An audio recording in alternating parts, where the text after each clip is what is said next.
naagotanii akka kantiibaa jireedha nimbeekaa akka inni nama hunda gargaaru nallee harka baatu nallee dhaguu baatu nama hunda gargaara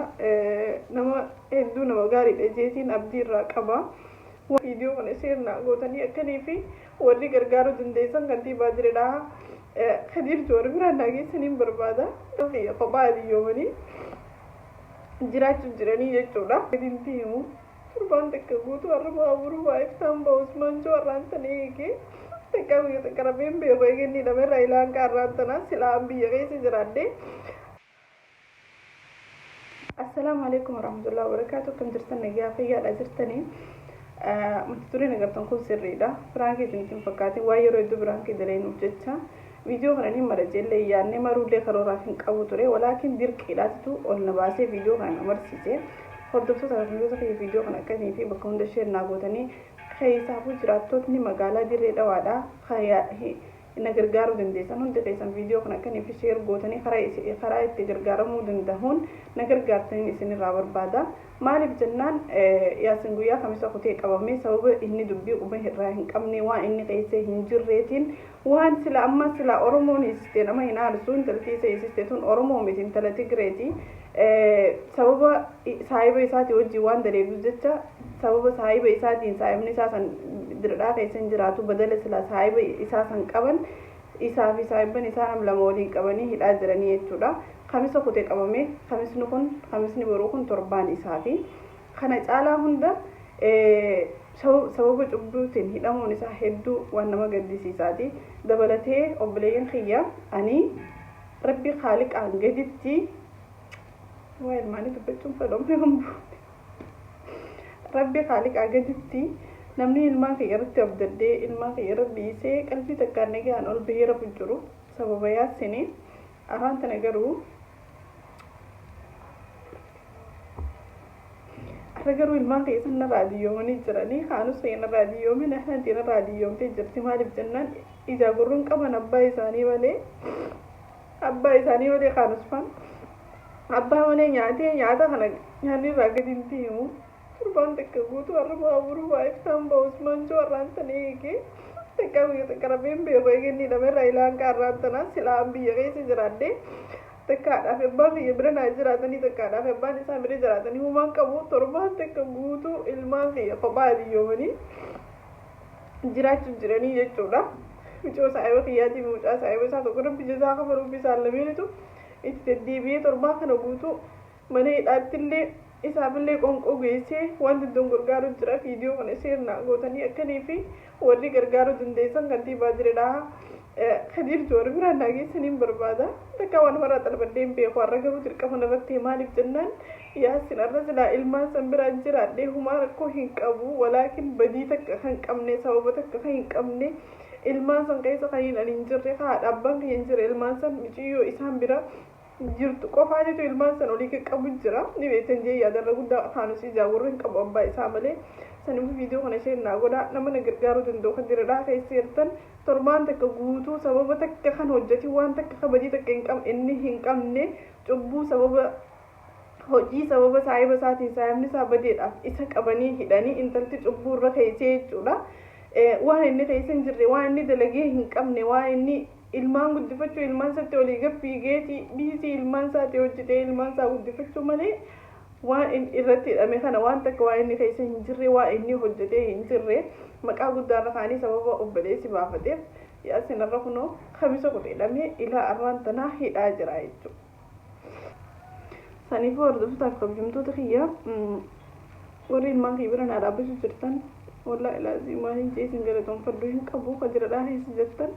keessaafu nuuree hedduu takka galatoomee obboleessi kiyya wallaahi ilaazii maaliin jeesi galatoonfadhu hin qabu galgalaa ganama mana hidhaatti deemee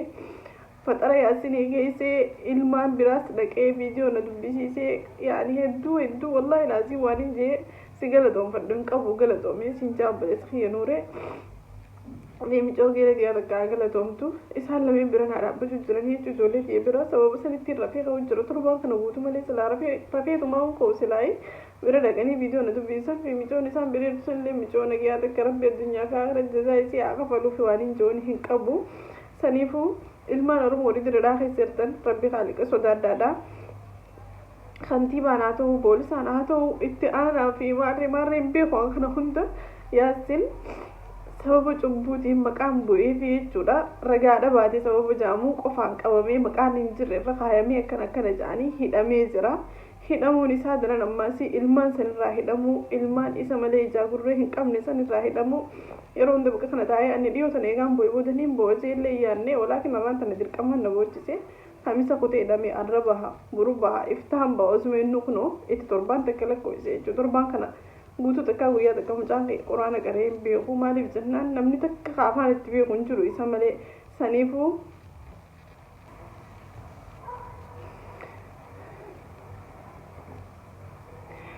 saniifuu hordoftaaf akka kabajamtoota kiyya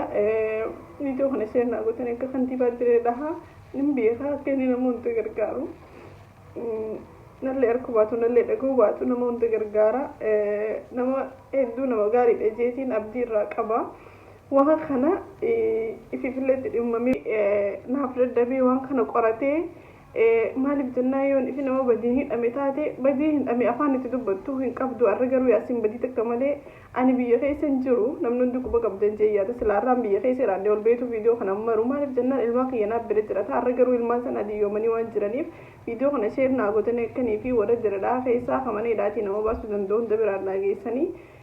abbaan ilmaan keessan naa deebuu jeetiin isin gaafadha maaliif jennaan wallahi laaziin hedduu torbaan takka guutuu mataan na nyaadhamee waan hin godhu dadhabee kaan irratti hin dawwala kaan irratti hin dawwala takka kaan hin deemu ilmaan san bira naa dhagin jaan hanga kaanus kiyya dhukkubeetti kun waamileen cabxee jechuudha ufaan hundi qabee dhukkubsateetti afuma geessan takka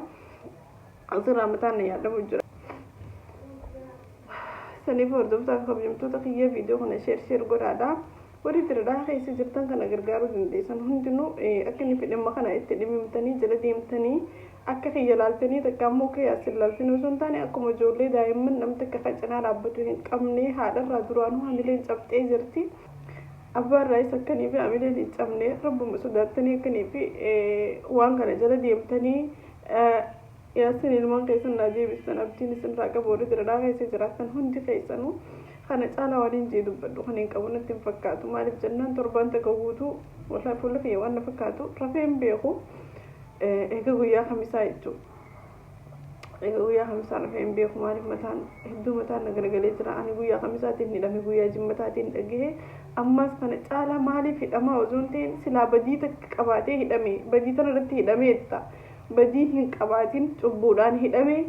namni inni sababa isaati qabame finfinnee keessa nagaan jiraachuu jira jechuudha silaa badala abbaa dhimmaa qaban fuudhanii isa qaban sababa saahibni isaa dhufee guyyaa takka bichaa mana keenya buleedhaan wal beekanii saahibaadhaan wajjii agarreedhaan cubbuun jirre irra kaayanii hiisanii maneedhaa keessa ilmaan irraa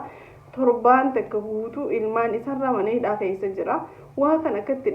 dhimmamtanii ilmoo ka qabdan ilmaan fira dhaabdanii arhaan tana silaa ilmaan kiyya bira jiraadhee fuula keessan taa'ee hin hiraaru humaa takka rakkoon qabu walaakin ilmaan kiyya isaan olii gad deemanii isaan jiraatanii isaatu olii gad fiigeetti masruufee ilmaan isaa jiraachifachuu jira arraan tana gizeenii fi inni hulaatti cufanii hidhaa keessa taa'ee ilmaan sana harkaa diyyoomanii torbaan takka guutuu namatti kadhadheetiin deemaa bira dhaqaanaa laalaa deemaa bira dhaqaanaa dubbisaa ijoolleen diye kam mijjatte qaraanii nyaatanii dhuganii nyaataa guyyaa takka kaanus nyaatee hin beeku amma ganama kana fuudhanii mana hidhaatti bira geessanii achi nyaata nyaachisee dirqitti jechuu kadhaa meeqaan ol naqanii nyaata nyaachisee ijoollee lachuutu akkasii galchanii yaa obboleen fi warri diradhaa keessatti rabbumaa haaliqa sodaa adda addaa waan kanatti dhimmamaa jala deemaadha Yaasiin ilmaan keessan naa deebisaan isinii jaa rabbii haaliqa sodaa addaa maaliif jennaan ani fagaadheetiin jira duraanuu hamileen cabxee jirti sababa kiyyaanii dabalatee gisee abbaan biraa fagaatee hangam takka hamileen cabxi namoonni beeka jee yaada